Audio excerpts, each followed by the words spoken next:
बच्चों, आज मैं आपको एक कहानी सुनाने जा रहा हूं और जिसका शीर्षक है राजा और बकरा। एक राजा था और उसका राज्य दूर दूर तक फैला हुआ था। सारे राजा उससे जला करते थे। क्यों? क्योंकि बहुत शक्तिशाली था। उसके राज्य में कभी भी कोई चोरी नहीं करता था। अब एक बार क्या हुआ, राजा के दिमाग में आया कि क्यों ना मैं अपने मंत्री की परीक्षा लूं। जब मंत्री की परीक्षा क्यों लूं? क्योंकि मैं उसकी समझदारी चेक करना चाहता हूं कि आखिर वो कितना समझदार है। कभी बूढ़ा हो रहा है पर समझदारी बूढ़ी तो नहीं हो रही। तो वो आगे परीक्षा लेने के लिए सिपाही को बुलाता है, सिपाही जल्दी आओ। अब सिपाही दौड़ा दौड़ा आता है। जी महाराज, क्या आज्ञा है? जाओ और मंत्री को बुला के लाओ। जी महाराज, अभी लेकर आया। अब वो घोड़े पर जाता है और घोड़े पे जाते जाते सीधा मंत्री के घर पहुंचता है और मंत्री के पास जाकर कहता है, मंत्री जी, आपको राजा जी ने बुलाया है। मंत्री जी सोते वो उठते, कहते, अरे क्या हो गया? आखिर ऐसा क्या हुआ? क्यों बुलाया है? सेनापति कहते हैं, सिपाही कहता है कि भाई मुझे नहीं पता, मुझे तो सिर्फ राजा जी ने आदेश दिया है। चलो। अब कहता ठीक है, एक जवाब तो दो, आखिर किसी ने हमला कर दिया क्या? किसी ने चोरी करी क्या? कोई घटना घट गई? किसी पड़ोसी राज्य ने हमला कर दिया? मंत्री क्या कहता है, और कोई कारण है तो बता दो। सिपाही कहता है मुझे नहीं पता। अच्छा चलो, जब तुम्हें कुछ पता ही नहीं है तो चलते राजा जी के पास। अब राजा जी के पास चलता है वो राजा जी के पास चलता है और राजा के पास पहुंचता है मंत्री। जी महाराज, बताइए आखिर आपने मुझे बुलाया था, क्या कारण है? तो राजा जी कहते हैं, देखो ऐसा है, आज आपकी परीक्षा ली जाएगी। आप उम्र में बड़े होते जा रहे हैं, अब आपकी परीक्षा इसलिए ली जाएगी कि आपकी समझदारी बूढ़ी तो नहीं हो गई। कह रहे ठीक है, पर आप ये तो बताओ, परीक्षा का एक पुरस्कार भी होता है। अगर मैं परीक्षा में जीत गया तो राजा जी आप मेरे को क्या देंगे? तो राजा जी कहते हैं, बिल्कुल, अगर आप जीत गए तो मैं आपको 1000 अशर्फिया दूंगा। अच्छा, अब राजा जी अशर्फिया तो दोगे, ये भी बताओ, अगर मैं नहीं जवाब दे पाया, अगर मैं आपकी परीक्षा में फेल हो गया तो मेरे को क्या सजा मिलेगी?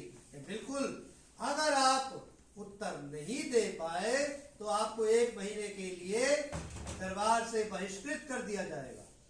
मतलब आपको दरबार आने नहीं दिया जाएगा।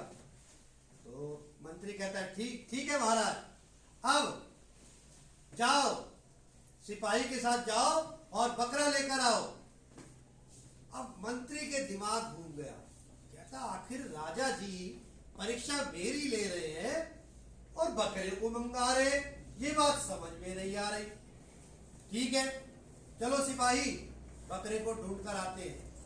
अब सिपाही और जो है मंत्री दोनों ढूंढ रहे होते बकरे को, और मंत्री जी जो है वो सिपाही से कहते हैं, ये राजा पागल तो नहीं हो गया क्या?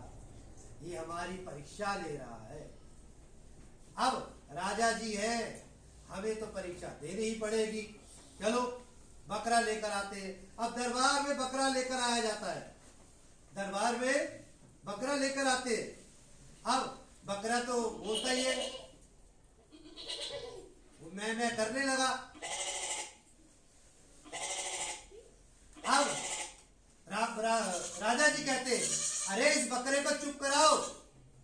तो मंत्री जी कहते, जी ये तो जानवर है, ये तो बोलेगा ही, इसकी तो जुबान ही ऐसी है। अच्छा चलो। अब राजा जी बोलते हैं, मैं तुमसे 2 प्रश्न पूछूंगा, मेरे 2 प्रश्नों के उत्तर दो। पहला, इस बकरे की शरीर का कौन सा भाग सबसे बढ़िया है? अब बकरे के शरीर का कौन सा भाग सबसे अच्छा है? अब मंत्री चकरा गया, आखिर ये कैसा प्रश्न है जो पहली बार सुना है। कौन सा भाग अच्छा है? महाराज जी अब एक बात बताओ, दूसरा प्रश्न भी पूछ ही लो। अच्छा चलो बताओ, इस बकरे का कौन सा अंग सबसे बुरा है? अब पूछता है भाई कि इस बकरे का शरीर का कौन सा भाग बुरा है। अब दोनों प्रश्न एक जैसे लग रहे हैं, एक पूछ रहा है सबसे अच्छा, एक पूछ रहा है सबसे बुरा। अब मंत्री कहता है राजा जी मेरे को 1 साल की मोहलत दे सकते हो? नहीं, अभी बताओ, नहीं तो 1 महीने के लिए बहिष्कार कर दिया जाएगा। अच्छा राजा जी 1 महीने की मोहलत दे दो। नहीं, अभी बताओ। महाराज 1 घंटे की मोहलत तो दे दो। नहीं, अभी बताओ, अभी प्रश्न पूछा है तो अभी उत्तर देंगे आप। अच्छा, अब मंत्री जो है कमरे में घूमता है, महल में इधर से उधर। मिल गया, उत्तर मिल गया महाराज, मिल गया। चलो बताओ, इस बकरे का शरीर का कौन सा अंग सबसे अच्छा है? तो महाराज इस बकरे की जो शरीर है उसका सबसे अच्छा अंग उसकी जुबान है, वो जिस जुबान से बोलता है। तो कैसे? कारण बताओ। महाराज मैं कारण बाद में बताऊंगा, पहले दूसरे प्रश्न का उत्तर देता हूं। आपने बोला कि इसकी जुबान का, इसके शरीर का कौन सा हिस्सा खराब है? तो महाराज वो खराब हिस्सा भी ये जुबान ही है। अब महाराज चकरा गए, पहले मंत्री चकरा रहा था, अब महाराज चकरा गए। आखिर ऐसा क्या है? अच्छी भी जुबान है और बुरी भी जुबान है। मंत्री कहता है जी महाराज बिल्कुल ठीक, ये अच्छी भी जुबान ही है और बुरी भी जुबान ही है। मंत्री कहता है क्यों? क्योंकि यही जुबान ये दोस्त भी बनाती है और दुश्मन भी बनाती है, ये मित्र भी बनाती है और शत्रु भी बनाती है, ये आशीर्वाद भी देती है, ये श्राप भी देती है, और ये दोस्त के साथ साथ दुश्मन भी पैदा करती है। ये सकारात्मक भी बोलती है और नकारात्मक भी बोलती है।